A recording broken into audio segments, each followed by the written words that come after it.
អាយ៉ៃខាំម៉ាត់មើលក៏រសជាតិមិនដែរអូថ្លៃដល់ពីទៀត ចាប់ពាក់កណ្ដាលទីហុកសិនហូបពាក់កណ្ដាលសិនហើយបើអត់បើអស់ចាំបន្តទៀតបើមិនអស់ទុកបើអត់ទេទុកស្អីខ្ញុំអ្នកហូបយ៉ាងហ្នឹងក៏កំង6 7ហើយណានេះដាច់ប្រហែល6 7ម៉េច ក្រាបទុកហើយ 7នាក់តែអស់តែ7ឡូវ អត់ទេម៉ាក់ខ្ញុំអត់មានប្រមាណទេ ចាំ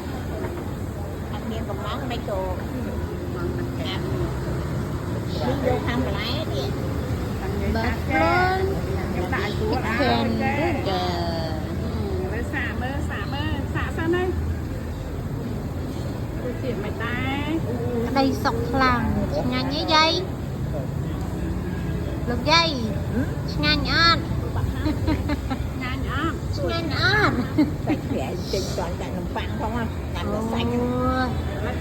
ដាក់បាំងមើល ក្តីសុខពេញទំហឹងមើលហើយឆ្ងាញ់តែបើទៅទៅណា ទេ អមុំហូនោះ